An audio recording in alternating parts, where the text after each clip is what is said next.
FM y radio.ucentral.cl presentan Conocimiento como aventura. Una conversación que gira en torno a la ciencia, filosofía de las ciencias e historia de estas en un lenguaje sencillo y ameno. Conduce Rodrigo Larraín.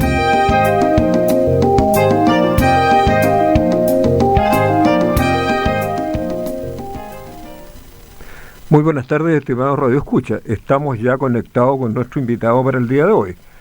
Esperamos que aparezca en pantalla para saludarlo. Muy buenas tardes, José Manuel Riesco. Qué gusto verte de mejor manera, no solo a través del celular. ¿Qué tal? Muy buenas tardes. Y Oye, muchas gracias, Rodrigo, por esta invitación. No, y yo me muchas siento gracias a Radio Universidad Manuel Central. Oye, quiero que te presentes a los radio oyentes. ¿Quién eres tú? ¿A qué te has dedicado? ¿Qué estudiaste? Bueno, yo soy Manuel Riesco, soy vicepresidente del Centro de Estudios Nacionales de Desarrollo Alternativo, SENDA, que es una institución de estudio que funciona hace un cuarto de siglo y la fundamos con Hugo Facio y Andrés Varela, ambos fallecidos. Yo soy el único fundador que queda, pero hay un equipo muy bueno y Senda es realmente un espacio muy grato para trabajar. Yo soy ingeniero civil industrial y magíster en economía de la Universidad de Chile. Estudié en Bochef, cerca de la Universidad Central. Y después tuve también el privilegio de seguir estudios de doctorado en economía política en el Instituto de Ciencias de la Academia de Ciencias de Moscú, en tiempos de la Unión Soviética. Bajo la dirección de un gran intelectual y un gran economista político, Anastasio Mansilla, un niño de la guerra que fue llevado como niño desde España a Moscú y que ahí se especializó en esta materia, en el capital y principalmente en el capital. Bueno, y cuando triunfó la Revolución Cubana, como hablaba español, el Che Guevara en un viaje a Moscú pidió a alguien que mandaran los soviéticos a Cuba para enseñarle el capital a la cúpula del 26 de julio. Y mandaron a Mansilla. Y ahí le hizo clases a Fidel, al Che y a toda la cúpula del 26 de julio. Entonces, un hombre extraordinario. Y bueno, con él yo cursé todos estos estudios y los completé hasta hacer la tesis, y se publicó, de hecho, aquí en Chile como un libro. Pero cayó la Unión Soviética, falleció Anastasio Mansilla y se cerró el instituto, cambió de rubro, digamos, y por lo tanto hasta ahí nos llegaron los estudios. Pero bueno. Oye, Manuel, pero cuéntame de ti, digamos, de dónde eres tú, de tu familia, tus padres, tu niñez. Bueno, mis padres eran una familia tradicional chilena, digamos. Mi padre viene de una familia liberal. Mi madre de una familia conservadora. Y bueno, cuando niños vivíamos fuera de Santiago, en El Salto, en una casona que todavía está ahí, y que en realidad era un lugar bastante entretenido, porque para una niñez muy feliz en realidad. Ahí habían, vivía mi padre, un hermano de mi padre, pero vivía también una hermana mayor mía, entonces siempre había mucha gente, muchos niños, digamos, y así que fue una infancia muy grata. y una relación con mis padres magnífica, digamos, hasta que, bueno, fallecieron ellos. Y con mis hermanos también, siempre hemos seguido muy cercanos. ¿Dónde estudiaste tú? En un colegio americano, se llama St. George. Ya. Todavía existe ese colegio, era de una orden religiosa norteamericana católica. No, Y era no, un se hizo colegio famosa por una bastante película, recuerdo. progresista en la época, digamos. Y después, en la universidad, entré a la Universidad Católica, como correspondía a una familia como la mía, y tuve que ir a buscar unos papeles al colegio para hacer la inscripción en ingeniería en la Universidad Católica, y me topé con el rector del colegio, que es un sacerdote de apellido Weyland, que después fue perseguido por la dictadura y que estuvo preso, incluso lo torturaron. Bueno, y me lo crucé ahí en el patio, estamos hablando de los años, mediados de los años 60. Bueno, entonces me preguntó lo mismo que tú, es decir, ¿dónde estudiaste? Qué sé yo, ¿dónde vas a estudiar? Y bueno, yo le dije en la Universidad Católica. Ah, me dijo, o sea, vas a continuar en un colegio de curas. Entonces, y lo dijo con un cierto tono socarrón, digamos. Entonces, y quedé dándole vueltas y me pareció extraño esto. Entonces cambié mi inscripción, fíjate, y me cambié a la Universidad de Chile. Así que estudié en Buchef. Y el argumento que tenía yo era que efectivamente en la Universidad Católica no había comunistas. Y yo tenía mucho interés en conocer cómo eran los comunistas y que no conocía ninguno. Y por eso me cambié a la Universidad de Chile. Y me acuerdo que al entrar en el primer día de clase me tocó al lado de Pablo Perelman, Ya. que después fue un cineasta y es un cineasta muy importante, digamos, y que era una comunista. Y nos hicimos muy amigos desde el primer día. Entonces, Oye, ¿y cómo bueno, era Bochef y cuando me tú tocaron los entraste? años. ¿Ah? ¿Cuántos entraron en primer lugar a ingeniería? ¿Perdona? No te escuché bien la pregunta. ¿Cuántos entraron a ingeniería? ¿Con Pablo? No, ¿cuántos estudiantes habían? Fíjate que es una pregunta muy interesante. Cuando yo entré, entramos 700 Ya, alumnos a primer año. Y si tú vas a ver la matrícula de hoy de la Escuela de Ingeniería, es más o menos 700, si es que no es menos. claro.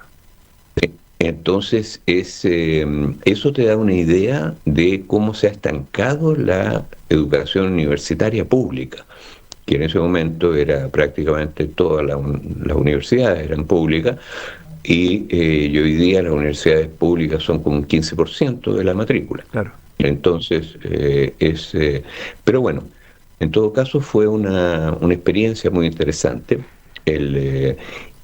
Sobre todo, fíjate que eso te debe haber pasado a ti también, Rodrigo, pero en el fondo, fíjate tú los años que estamos hablando, pues, en 1966 entré yo a la universidad, y, y el país entero estaba cambiando de una manera muy acelerada. Estaba en ese momento de presidente Eduardo Frei Montalva, se había aprobado, ese mismo año se aprobaron la ley de reforma agraria, la ley de sindicalización campesina, entre muchas otras. Y era un periodo de extraordinaria participación en política del pueblo. Ahora, eso llegó a la universidad en el año 1967, se tomaron los estudiantes la Universidad Católica y, digamos, el 68 se inició la reforma en la Universidad de Chile y bueno, y a mí me tocó participar en todo eso muy activamente y eso definió mi vida en lo sucesivo.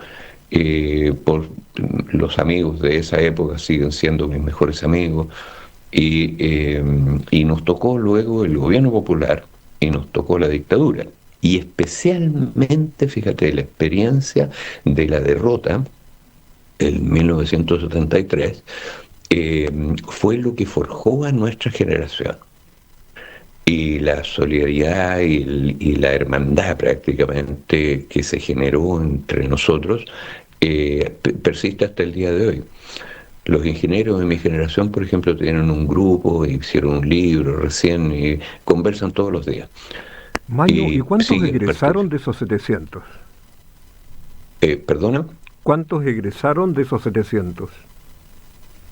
De esos 700, mira, había un colador fuerte, no sé la cifra exacta, había un colador fuerte en primer año y disminuía eso, pero una cantidad significativa egresó. Debe haber sido 3/4 partes, ponte tú, una cosa así, pero no tengo la cifra exacta. Ya. Es que yo entré a esa facultad años después, y yo recuerdo en Matemáticas 1, como se llamaba el primer curso, reprobaba sobre el 90%. Entonces el colador era bastante estrecho, tenía los hoyitos bien chiquititos. Sí, Pero bueno, después me di cuenta que no era por ahí mi futuro, digamos. Y volví a dar la prueba y entré a sociología. Oye, pero el periodo de la Reforma es un periodo particularmente interesante en la historia de Chile, no solo en la historia universitaria. Sí, claro. Cuéntame cuáles eran las demandas que tenían los estudiantes de la Universidad de Chile, porque la Católica es otra historia, digamos. Las demandas eran parecidas, ¿eh? Por ejemplo, a mí me tocó dirigir la reforma en la Escuela de Ingeniería. ¿Ya? Porque me eligieron presidente del Centro de Alumnos de Ingeniería en el año 69. Ya. Fue muy, muy interesante eso, fíjate, porque esa elección además fue la primera expresión de la unidad popular. Porque en ese tiempo los comunistas andaban por un lado, los socialistas por otro, los socialistas tenían una idea del Frente de Trabajadores, en fin, una cosa así, y no les gustaban los radicales. Los comunistas tenían una posición muy clara de armar la unidad popular. Bueno, y yo entré al MAPU, o sea, en realidad fui uno de los fundadores del MAPU, y el MAPU se inclinó por la posición más similar a la de los comunistas. Y bueno, pero lo que te decía es que en ese sentido yo fui elegido en el 69 con la participación conjunta de quienes después formamos la Unidad Popular. Y paralelamente en la Escuela de Derecho y en la Escuela de Economía fueron elegidos 2 militantes del MAPU, digamos, de los cuales también he sido muy amigo toda la vida, con la misma coalición. Ahora, ¿qué hicimos en la reforma? Fíjate tú. En la reforma en la Universidad de Chile se hizo, en primer lugar, una convención, que es lo que hacíamos los estudiantes y siempre hacen los estudiantes cuando van a hacer cambios. Bueno, se hizo la convención en el 69 y el 70 se hizo un plebiscito en que nosotros hicimos una formulación que tenía que ver con, por ejemplo, introducir el sistema de crédito, cambiar los programas de estudios de matemática, entre otras cosas que eran muy antiguos, digamos, los programas muy, muy parcelados, en fin, pero eran reivindicaciones académicas. Y sobre todo con la consigna central, ¿no es cierto?, de la universidad junto al pueblo. Esa era la universidad. Y con todas las ideas del desarrollismo, digamos, y del cambio y de la transformación. Ahora, hicimos el plebiscito y nos tomamos la facultad de Bochef. Y se plegaron los funcionarios y se plegaron los académicos a la toma. Y fíjate tú que a poco andar se plegó el decano, que era Enrique de Tiñi, sí, y se plegaron las autoridades. Y estuvimos trabajando juntos, autoridades, estudiantes. Nosotros teníamos tomada la facultad, nosotros dirigíamos en ese sentido el proceso, pero participaban todos. Y trabajamos juntos como, no te exagero, 3 meses a lo largo de 1970, y tú la toma de haber sido, no sé, en agosto, ponte tú, trabajamos agosto, antes de haber sido julio, agosto, septiembre, como 3 meses, dormíamos en la facultad, la teníamos tomada, bueno, y fíjate que paralelamente ya se había proclamado, ¿no es cierto?, a fines de 1969, la candidatura de Salvador Allende. y por lo tanto en las noches salíamos a rayar por Salvador Allende y en el día participábamos en comisiones. Y se cambiaron todos los planes de estudio, se introdujo el sistema de crédito, y como era una cosa de toda la facultad, es una cosa, o sea, perdimos todos un semestre, los alumnos, pero, digamos, todos hicimos un plan para recuperarlo después, pero fue con un enorme apoyo general. En un plebiscito que hicimos antes sacamos más del 90%, te exageraría decir que sacamos el 97% de apoyo para lanzar esta toma. Y en comparación Entonces con fue el resto una de la reforma. universidad, ¿estaban más adelantados ustedes? Y que el resto de la Universidad Claro, de las Chile, otras facultades, ¿qué ocurría? en esa facultad fuimos de los primeros. No, pero en las demás. Y también los demás, hubo una toma del 68 en la Universidad de Chile, de la FECH, digamos, que en ese momento era dirigida por la Democracia Cristiana. Y bueno, pero en resumen, en la Universidad de Chile, entonces las demandas eran estas que yo te mencionaba, eran demandas académicas, demandas de vinculación con el pueblo y con el desarrollo, y eran demandas de progreso, básicamente, de progreso en la universidad. Y fíjate tú que el impacto de la reforma universitaria que había empezado antes de la Universidad Católica, había empezado en la Universidad Técnica del Estado, con un gran dirigente que era, digamos, el que dirigía la Federación de Estudiantes de la Universidad Técnica. Yáñez. Alejandro Yáñez era su nombre. Claro, un gran dirigente. Bueno, y eligieron al rector Kirber, porque otra cosa importante era la democratización. Entonces conseguimos eso, elegir al rector, elegir las autoridades. Bueno, y fíjate tú que el rector Kirber, que fue el rector de los grandes rectores de la reforma, ¿no es cierto?, que fueron Kirber, que fue don Edgardo Enríquez en la Universidad de Concepción, el padre Miguel Enríquez, y por supuesto el gran Fernando Castillo Velasco en la Universidad Católica. Esos fueron los tres grandes rectores de la reforma. Ahora, don Enrique Kirber hizo un balance de la Universidad de la Reforma. Ese balance lo hizo el año 73, me parece. 72 o 73, durante el gobierno de Allende ya. Bueno, y fíjate que en el balance él dijo, mire, con la reforma se ha duplicado la matrícula, es decir, en 5 años se duplicó la matrícula. En segundo lugar, entraron a la universidad por primera vez trabajadores en virtud del convenio CUT-UT.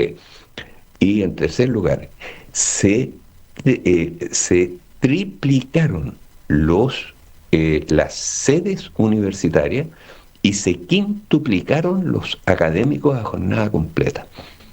Ese fue el resultado de la reforma universitaria de esos años de una transformación extraordinaria.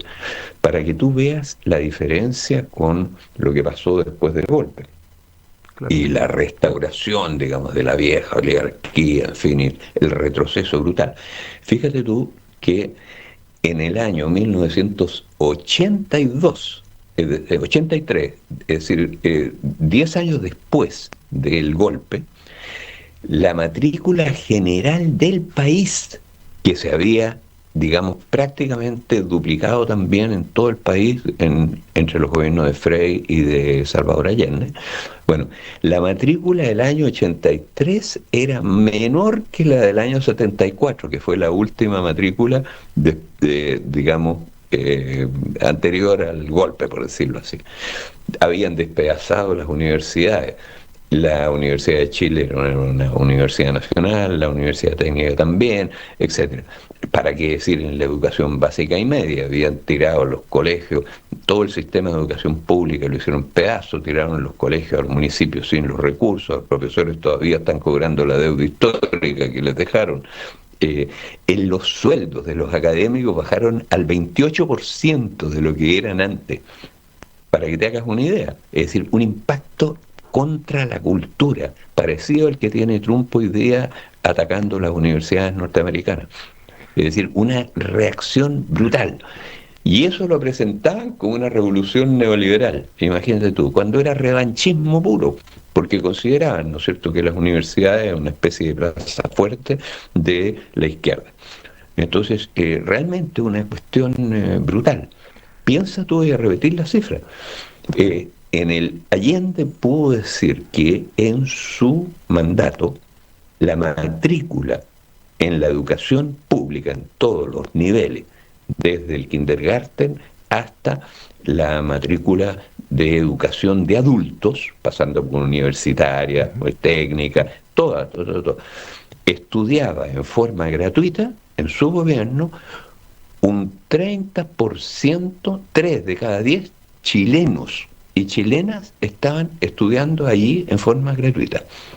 Y la calidad de la educación es reconocida internacionalmente. Mano, bueno, ¿y qué es la universidad hoy? Hoy día, deja contarte hoy día. Ya, pues. Fíjate tú, ¿cuánta gente? En ese momento, digamos, había 3 millones de estudiantes y 10 millones de chilenos, ¿no es cierto? Hoy día, digamos, hay 4 millones de estudiantes y 20 millones de chilenos. Claro. O sea, y eso incluyendo la educación pública, la educación subvencionada, la educación universitaria pública, la educación universitaria, todo el sistema educacional, 4 millones, poco más. Pero esa es la matrícula universitaria, por ejemplo, está estacionaria en 600.000 personas desde hace no sé cuántos años. Entonces, el impacto regresivo de lo que fue la restauración oligárquica aquí en Chile fue brutal. Y este es el mejor indicador. Pues, imagínate que qué país que quiere progresar en lugar de seguir incrementando su educación, ¿no es cierto? Durante la primera década había menos estudiantes matriculados que la que había 10 años antes. Claro. Y hoy día han pasado medio siglo y resulta que en proporción a la población, hoy día estudia menos de un cuarto. Y en ese tiempo estudiaba solo en la educación pública gratuita 30 de cada, o sea, 3 de cada 10 chilenos. Por lo tanto, ¿qué pasó con las universidades como universidades, más allá del rol? Pero, ¿qué podemos entender hoy día, en 2025, como universidad? ¿Hay algún concepto todavía que sea más o menos común a la palabra universidad? Sí, yo creo que sí, por supuesto que sí, y hay toda una discusión, en fin, pero lo que ha distorsionado, mira, todo este tema y lo ha transformado en una de las fuentes, en el tercer abuso más importante que hay en Chile, el que te voy a explicar por qué esto de los abusos, pero hoy día lo que ha distorsionado esto es el intento de completamente extremista de dejar que el mercado sea el que planifique, entre comillas, la educación del país. Que era una idea de Friedman, digamos, que decía que dándole voucher a los estudiantes y que ellos eligieran, el mercado iba a hacer lo que tenía que hacer, en fin, bueno. Ahora, eso ha tenido un costo y sigue teniendo un costo brutal. Mira, te doy un solo dato. En todos los países desarrollados hoy día, tú vas a cualquier barrio y la casa más elegante del barrio es el colegio público. Y todos los niños de Europa pueden ir a un colegio público, gratuito, caminando. Piensa acá los tacos que se forman en la mañana para que los padres lleven en la ciudad a sus niños al colegio. Porque como no hay un colegio público de buena calidad al lado de la casa, se provoca toda esta anarquía, pues. Entonces, eso por decirte un efecto, una externalidad negativa de esta locura, estupidez, digamos, extremismo neoliberal, que es una suerte de anarquismo burgués, digamos. una idea distorsionada, una idea errónea, ¿no es cierto? Entonces, lo que hay que hacer en Chile es acabar con eso. Ahora, ¿por qué te hablaba yo de un abuso? Porque resulta que en Chile, hoy día, las familias pagan la mayor parte de la cuenta, pues, de la educación.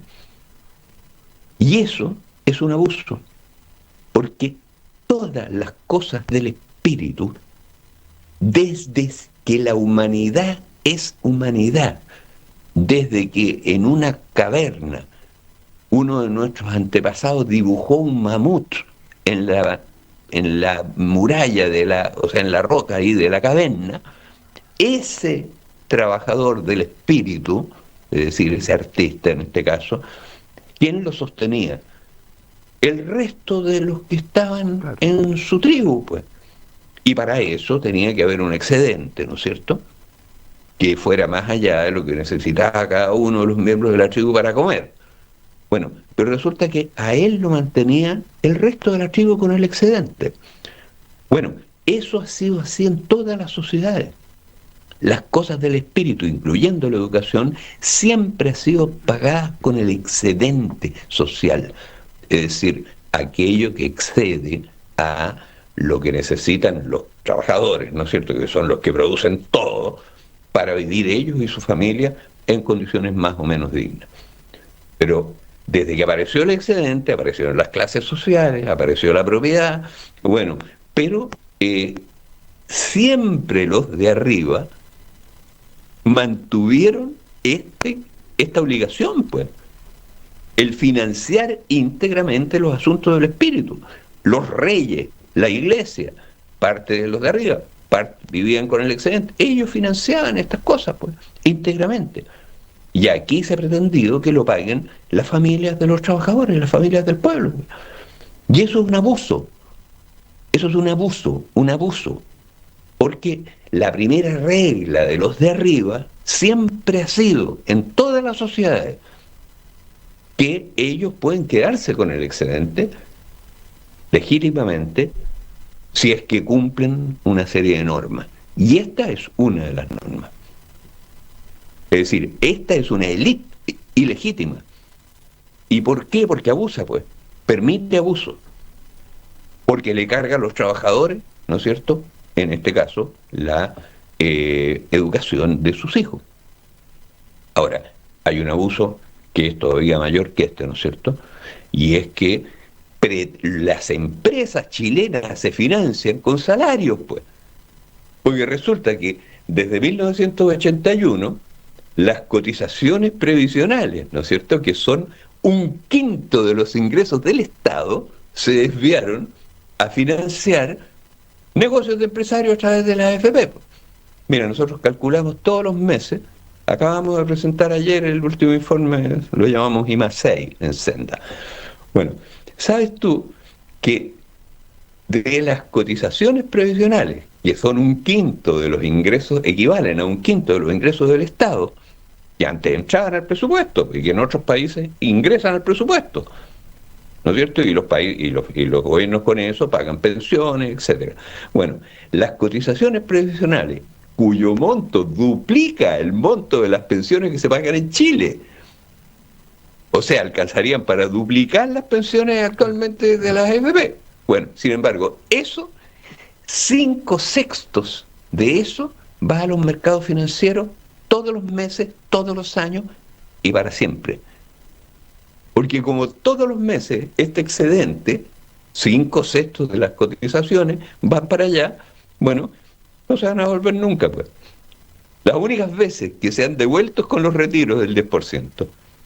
El resto de los años siempre los trabajadores le pusieron plata. Y el otro sexto, las AFP lo usan para financiar su aporte autofinanciado a las pensiones, que cubre más o menos 1/3 de las pensiones que pagan, y el Estado financia los 2/3 restantes. Pero el resumen del sistema, ¿no es cierto?, es que se pasa todo esto a los mercados financieros. ¿Y para qué? Para financiar negocios de empresarios, pues.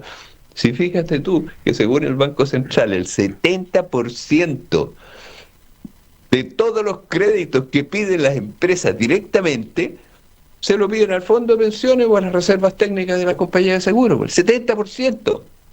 Ahora, de las obligaciones de los de arriba en todas las sociedades, evidentemente una de ellas es esto, que tiene que financiar las cosas del espíritu. La segunda, y antes que esta, es que tiene que financiar íntegramente la reproducción de la producción social, pues. Íntegramente. Imagínate tú que un patrón llamara a sus obreros y les dijera a fin de mes lo siguiente: mire, resulta que me tengo que comprar un camión, entonces les voy a bajar el sueldo a ustedes para comprarme el camión. ¿Qué le dirían los trabajadores? No, pues jefe, si para eso usted se queda con las ganancias, pues. Saque las ganancias, el camión va a ser suyo, pues. ¿Me comprende? Bueno, resulta que a nivel agregado, el 70% del financiamiento de las empresas se saca de salarios, pues, de estos 5/6 de las cotizaciones que se pasan, ¿no es cierto?, al sistema financiero. Entonces es un abuso mucho mayor. Y por supuesto el mayor de todos los abusos, que vienen estos abusos desde el golpe, ¿no es cierto?, el mayor de los abusos, es que todos los años y todos los meses, por lo demás, 10 empresas mineras se apropian solo en cobre, de un mineral que nos pertenece a todos, ¿no es cierto?, y cuyo valor nosotros también lo medimos mes a mes, porque esto, las cifras de las estadísticas en Chile son bastante buenas, equivale a la mitad de todos los ingresos del Estado. Y en el caso de del sistema de la AFP, ¿no es cierto?, las cotizaciones previsionales son un quinto. O sea, en un caso se apropian de la mayor parte de este quinto, y en el otro caso, con el solo en cobre, se apropian de un dinero, algo que nos pertenece y que se lo llevan sin pagar un peso. Entonces, son los abusos que existen. Pero volviendo a tu pregunta, esto es por qué la educación pagada es un abuso. Más allá de las distorsiones que introduce, qué sé yo, que son brutales, y que te conté la externalidad que produce solo una de ellas, ¿no es cierto? Esto, que no haya un buen colegio en cada barrio para que los niños se puedan ir caminando al colegio, pues. Maño, siguiendo la línea de tu argumento, ¿tiene eso relación con la crisis de la natalidad? Es decir, la población no está dispuesta a echarse una responsabilidad mayor, como tener hijos, porque finalmente va a ser un costo tan grande que va a ser imposible sustentarlo, va a caer el nivel socioeconómico de esa familia dispuesta a tener hijos. ¿Han estudiado ustedes en Senda estas consecuencias? Pero, mira, para hacerte bien franco, y por supuesto que incide, no me cabe duda que incide, pero la verdad es que la baja de la natalidad es producto principalmente de otra cosa, y es producto de la transformación de la sociedad y el paso, ¿no es cierto?, del pueblo trabajador, del campo a la ciudad. Y, por una parte, eso produce, digamos, dos fenómenos. Bueno, y después de las mujeres del pueblo trabajador, del trabajo en el hogar, al trabajo al mercado del trabajo. Ahora, esas dos migraciones internas son las que determinan el crecimiento demográfico. Por la siguiente razón. Y esto ha pasado en todos los países que han hecho este tránsito, sí, que es el que nosotros hemos hecho en el curso de nuestras vidas. Claro, sí, es la transición demográfica. Es la transición demográfica, y que produce, digamos, tres explosiones, digamos, o dos, digamos. Una es la explosión demográfica. Es decir, cuando se produce esta migración, las familias campesinas, ¿no es cierto?, en el campo tienen muchos hijos, porque esa es la fuente de la riqueza del campesino, cuántos hijos tiene. Es una inversión. Exactamente. Bueno, cuando se van a la ciudad, en la primera generación, las mujeres campesinas del pueblo siguen teniendo muchos hijos, claro, pero ya no mueren. La tasa de mortalidad infantil cae brutalmente. Claro. Entonces, las tasas de crecimiento de la población sufren un aumento extraordinario. Fíjate tú que en Chile, por ejemplo, a inicios del siglo XX, y antes de eso, la tasa de crecimiento de la población era muy baja, era menos del 1%. Secularmente, la humanidad, a través de 200.000 años, la tasa de crecimiento ha sido menor que el 1% anual. Hasta que se llegó a la modernidad y a este fenómeno, porque la modernidad también es fruto de esta transición, ¿no es cierto?, de esta migración. Claro. Porque la modernidad, en la base de la modernidad, es este fenómeno migratorio del campo urbanos a la ciudad. Claro. Ahora, pero, ¿qué pasa, digamos, con la segunda generación del pueblo trabajador que ya está en la ciudad? Ocurre lo que ha pasado acá, que la tasa de natalidad baja. Una, porque la fuente de la riqueza, ¿no es cierto?, ya no es el número de los hijos, ¿no es cierto? Y en segundo lugar, porque la mujer, al incorporarse, ¿no es cierto?, al mercado del trabajo, también es una situación en la cual la crianza, o sea, digamos, ella dedica toda su vida, ¿no es cierto?, a la crianza de los hijos. Bueno, ella tiene hoy día, la mujer, la fuerza de trabajo de Chile, por ejemplo, hoy día es paritaria en género. Es decir, ese es el cambio más importante que ha habido también en los últimos años. Entonces, en resumen, este ciclo, ¿no es cierto?, en la sociedad agraria y tradicionales, siempre la tasa de crecimiento es muy baja, menos del 1%. En el periodo de transición de la sociedad agraria a la sociedad urbana, ¿no es cierto?, la población estalla, ¿no es cierto?, la explosión demográfica. Las tasas suben al 2, al 3%. En Chile, en los años 60, estábamos creciendo como al 3% en este sentido. De natalidad alta, digamos, que ya no morían los niños. Entonces, una explosión demográfica. Pero después, cuando ya se urbanizan, vuelven a caer a tasas que son similares a las seculares, que tampoco hay que asustarse por eso. ¿Te fijas? Entonces, ese es el fenómeno, digamos. Ahora, fíjate tú que hay otra explosión, y la otra explosión es la explosión económica. Fíjate tú las cifras en Chile. En el censo de 1930,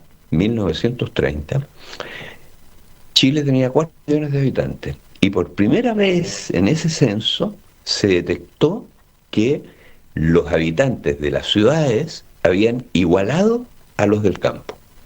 50%, 51% en realidad era todavía rural y 49%, no, al revés, 51% era en ese censo, ya era urbana y el resto 49% rural. ¿Ya? Ahora, ¿qué ha pasado desde ese momento hasta ahora? Ha sucedido una enorme cantidad de transformaciones, entre las cuales estas mismas que estamos hablando, ¿no es cierto? Bueno, pero resulta que, ¿qué es lo que ha pasado? Lo que ha pasado es que la población se ha multiplicado casi por 5. Hoy día somos cerca de 20 millones, ¿no es cierto?, de habitantes. En ese momento éramos 4. Bueno, pero la población urbana se ha multiplicado por 9. O sea, hoy día hay 18 millones de habitantes urbanos. 18 millones. Se ha multiplicado por 9. La proporción de campesinos o sea, de gente que vive, digamos, en el campo, que a la vez se han transformado ellos, bueno, ha bajado de 50% en ese momento, ¿no es cierto?, a menos de 10% hoy día. Pero fíjate el otro fenómeno, el gran descubrimiento de Adam Smith. Este gran descubrimiento de Adam Smith, que Marx, admirado, dijo que había cambiado el curso del pensamiento humano. ¿Te imaginas, Rodrigo, un halago más grande que se puede decir a un pensador que ese? Que su descubrimiento cambió el curso del pensamiento humano. Y ese halago se lo dijo, o esa expresión admirada, se la dijo Marx a Smith. ¿Y cuál es el descubrimiento de Smith? Pues el descubrimiento de Smith es que la fuente y el origen y la causa de la riqueza de las naciones, como es el título de su libro. Como el título completo. O sea. Claro, exactamente. ¿Sabes cuál es? Que cuando los campesinos que producían y trabajaban de sol a sol, produciendo cosas de muy buena calidad y de mucha utilidad práctica, ¿no es cierto? Pero esas no se vendían en el mercado, sino que se autoconsumían en la familia campesina y en los lujos de los terratenientes. Entonces no pasaban por el mercado. Pero en cambio, cuando se van a las ciudades, las manos del campesino y del pueblo adquieren el toque del rey Midas. Todo lo que tocan se convierte en oro. ¿Por qué? Porque, y ese es el descubrimiento de Smith, al venderse en el mercado todo lo que producen, o casi todo lo que producen, eso significa que el trabajo toma la forma de valor. A propósito de la teoría del valor, pero Marx no suscribió a la teoría del valor de Smith. Pero por supuesto, pues basó toda su teoría, imagínate, no la haber suscrito, si esta es la teoría del valor de Smith y Marx dijo que habías cambiado el curso del pensamiento humano. De acuerdo, pero el valor de una mercancía para Marx depende del trabajo incorporado. El trabajo que tiene incorporado y punto. Eso es el valor. Claro, no el mercado. Y el mercado es el que ajusta los precios de las mercancías, ¿no es cierto? Y los valores de las mercancías. Por ejemplo, ¿por qué una vaca vale lo mismo que 5 ovejas? Porque, digamos, el mercado asegura que los productores de ovejas, ¿no es cierto?, las cambien con los productores de vaca, de tal manera que no se los calcen, y viceversa. O sea, hay un valor de mercado y un valor propiamente de la mercancía. De trabajo por otra que vale 5 días de trabajo, no sé si me explico. ¿Te fijas? Es tan simple como eso. Pero bueno, ¿qué pasa cuando se van, ¿no es cierto?, a las ciudades? En ese caso, todo lo que producen se vende. ¿Sabes cuánto ha aumentado el Producto Interno Bruto en Chile desde 1930 hasta ahora? 23 veces. O sea, la población se multiplica por 5. La, digamos, población urbana por 9. Y el Producto Interno Bruto por 23. Yo me di cuenta que estábamos más ricos, pero bueno. ¿Ah? Yo me di cuenta que estamos más ricos, sin duda. Pero el problema es la distribución. O sea, agregamos mucho más valor porque el trabajo ahora del pueblo toma la forma de valor. ¿Por qué crees tú que China era un país pobre, ¿no es cierto?, desde este punto de vista, hace 30 años? Porque todos los chinos vivían en el campo y autoconsumían la mayor parte de lo que producían. Hoy día, esos mismos chinos trabajan las mismas jornadas, ¿no es cierto?, pero todo lo que producen se vende. Y por lo tanto, el crecimiento de China económico ha sido espectacular. Y esto ocurrió en Inglaterra. Pero es tan fuerte este cambio, ¿no es cierto?, que cambia todo en la sociedad, transforma todo. Y cambia también el poder de las sociedades. Piensa tú en Inglaterra, que es una pequeña isla, ¿no es cierto?, con habitantes ubicada por allá en los confines del círculo polar ártico, que no tiene ninguna gracia especial, ni la isla, ni los habitantes. Y sin embargo llegó a dominar el mundo. O Europa, ¿no es cierto?, que ha dominado el mundo durante 3 siglos. ¿De dónde salió eso?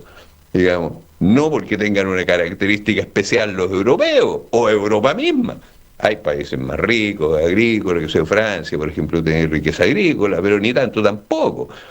Entonces, lo que te quiero decir es que ¿de dónde sale eso? Porque ellos hicieron esta transición primero.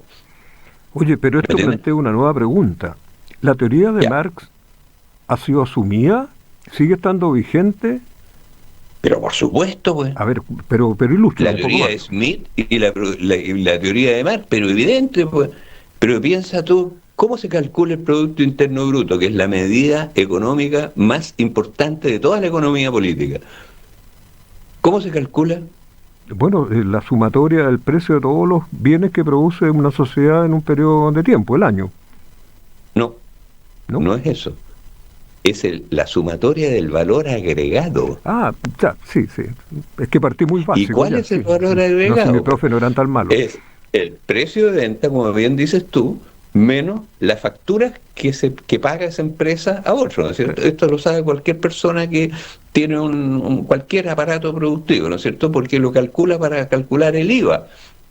Pero Y para calcular el IVA tú tomas las facturas de venta y le restas las facturas de compra. De acuerdo, ¿no pero es ¿por qué cierto? eso es Marx? Y eso es el valor agregado, pues. Eso es Smith, pues.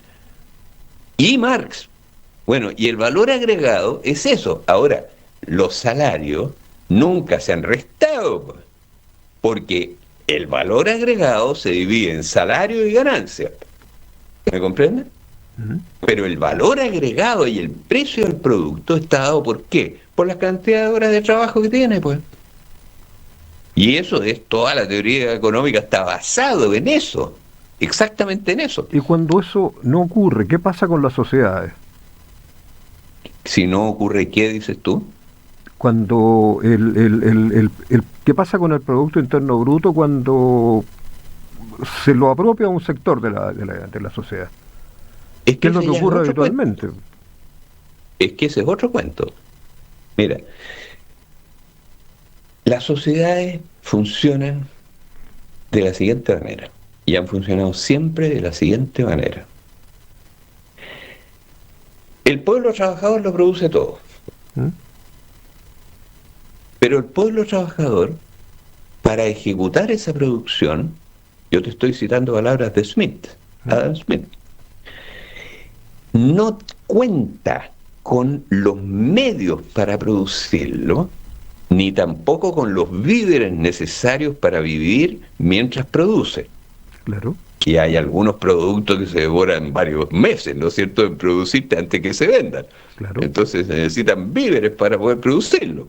Bueno, entonces, por esta razón, lo dice Smith, el pueblo trabajador que lo produce todo y agrega todo el valor completo, el pueblo trabajador, bueno, se ve obligado a compartir parte del valor que agrega con los propietarios de los medios necesarios para hacer esa producción, las materias primas, los edificios, etcétera, y los víveres, ¿no es cierto? Bueno, entonces, bueno, eso establece esta relación en la sociedad, y en todas las sociedades anteriores ha sido igual. Es decir, una relación en la cual los que trabajan y producen todo comparten parte de lo que produce con los dueños de los medios necesarios para producir aquello. Correcto, ¿ya? Sí. Perfecto.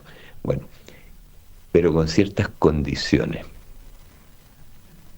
La primera condición es que los de arriba no pueden tocar la parte del producto que los trabajadores se reservan para ellos y su familia, incluidos sus viejos. Esa es la primera condición. Si ellos se pueden quedar con el excedente, pero no le pueden meter mano al trabajo necesario. Eso no puede ser. Y esto en todas las sociedades, ¿eh? Piensa tú que en el inquilinaje, por ejemplo, aquí en Chile, ¿cómo funcionaba el inquilinaje? Que estaba vigente hasta cuando yo era niño. ¿Cómo funcionaba? La hacienda le daba tierras a los inquilinos. Claro. El terrateniente era el dueño de la tierra, ¿no es cierto? Ese era el medio de producción principal. Entonces, le otorgaba tierra a los campesinos, le daba una alrededor de su casa, ¿no es cierto? Le da una Podía huerta, construir como su le casa. dicen. En fin, bueno, y el campesino le pagaba por esa tierra al terrateniente en trabajo. Claro. En trabajo del inquilino, de su mujer para ser lechadora, de su hija para trabajar en la casa del terrateniente, en fin, le pagaba en trabajo. El campesino le pagaba el trabajo al terrateniente. Pero ojo, no todo el trabajo, sino que el campesino, el inquilino, tenía derecho a trabajar una parte del año en las tierras que le daba la hacienda para sostener a su familia, pues, Claro. incluido sus viejos. Entonces, y fíjate que los terratenientes no tenían mucho respeto en general, ¿no es cierto? Le metían mano hasta las hijas de los campesinos, de los inquilinos. Pero hay una cosa que no tocaban jamás, y que era ese tiempo de trabajo, pues. O sea, el derecho que tenía el campesino a que el tiempo que tenía asignado él para trabajar en su tierra, en la tierra que el terrateniente le prestaba, entre comillas, bueno, eso era intocable. ¿Y qué es lo que hacen ahora los hijos de Pinochet, pues? Aquí en Chile. Imagínate que lo que estábamos hablando recién, pues, les han venido sacando el 13% del salario a 13 millones de trabajadores. Hoy día son 13 millones, durante 40 años. Y 5/6 de eso van a financiar sus negocios, pues. Eso significa meterle la mano a los salarios, pues. Y ahora esta reforma de porquería que acaban de aprobar va a subir ese descuento al salario a 20%. O sea, por una parte va a pagar el IVA al trabajador 20% y por otra parte va a pagar un 20% de su salario para que se lo lleguen los mercados financieros, pues. Eso es un abuso, pues. Entonces, cuando no se cumplen con estas normas, hay otra norma, fíjate que es muy importante, Rodrigo, y que es la siguiente: los de arriba tienen la obligación de organizar la producción de la manera más avanzada disponible en cada época. Eso es una responsabilidad de ellos. Y fíjate lo que hacen en Chile, pues. Cómo viven, ¿no es cierto?, los de arriba, de apoderarse de la renta de los recursos naturales principalmente. Por ejemplo, no refinan el cobre en Chile, sino que se lo llevan, pues.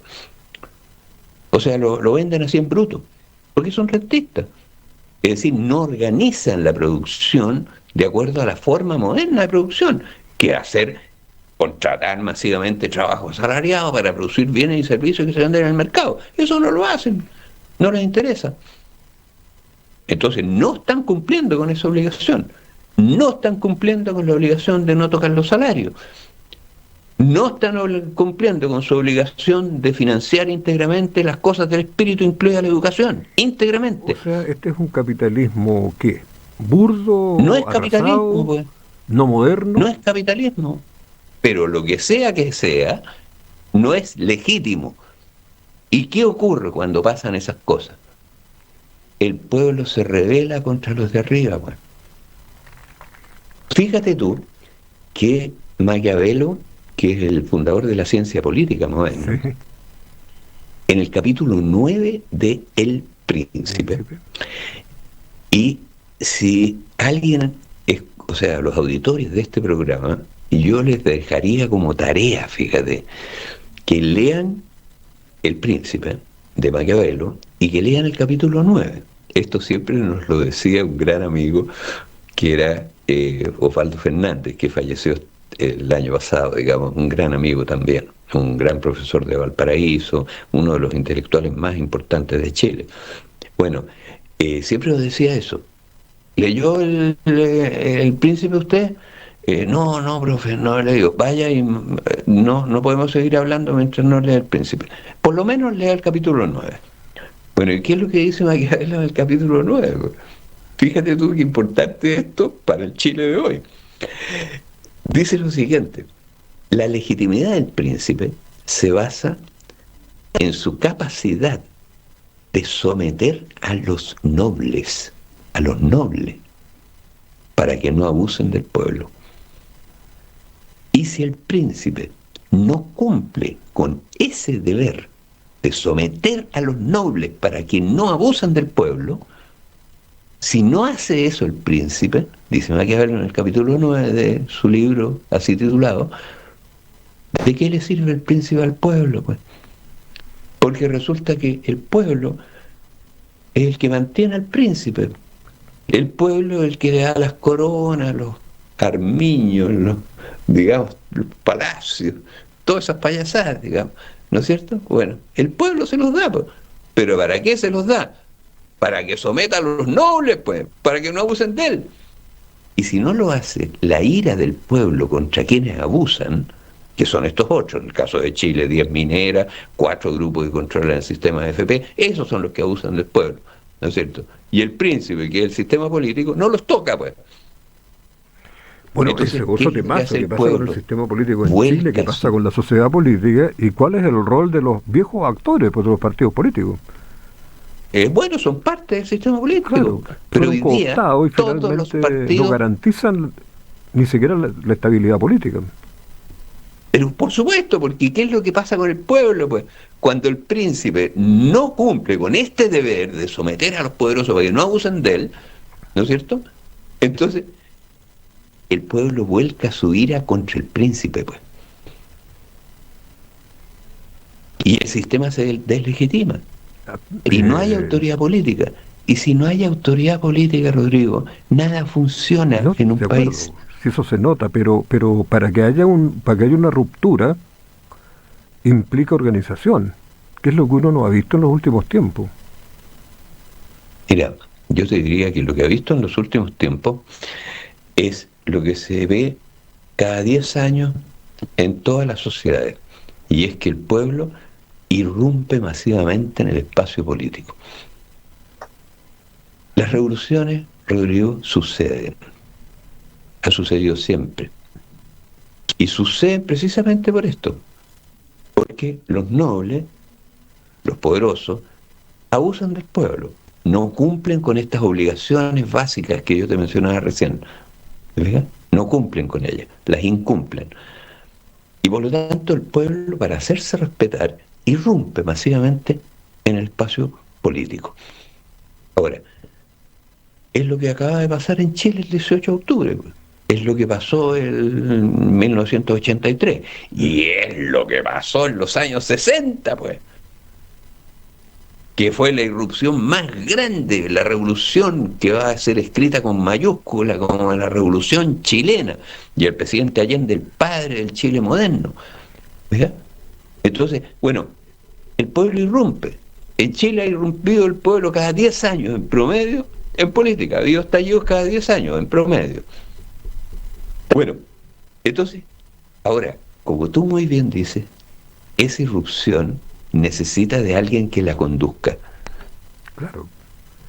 Necesita Maño, lo que... se nos pasó el tiempo volando y yo creo que tenemos que hacer una segunda conversación confrontando un poco las tesis, hasta la de Salazar, que dice que cada 10 años irrumpen los militares. Bueno, pero es un tema apasionantísimo. Así que yo creo que te voy a cobrar la palabra. El problema político que tenemos todos, pues, si estamos en una crisis política nacional y hay que resolverla, y si tú ves los programas de todos los candidatos, de todas las fuerzas políticas, no hay ninguno que mencione la necesidad de recuperar el cobre, la necesidad de terminar con el ahorro forzoso y la necesidad de la gratuidad en la educación en general, que son 3 de los abusos más flagrantes. Oye, muchas gracias, José Manuel Riesco. Ninguno. Y te voy a cobrar la palabra. Y a ustedes, queridos auditores, nos encontramos el próximo miércoles con un entrevistado tan interesante y tan apasionante como el que hemos tenido hoy día. Muy buenas tardes. Buenas tardes, José Un abrazo, Rodrigo, y muchas gracias, ¿no? Radio Universidad Central y Radio.ucentral.cl presentó Conocimiento como aventura. Una conversación que gira en torno a la ciencia, filosofía de las ciencias e historia de estas en un lenguaje sencillo y ameno. Hasta la próxima semana.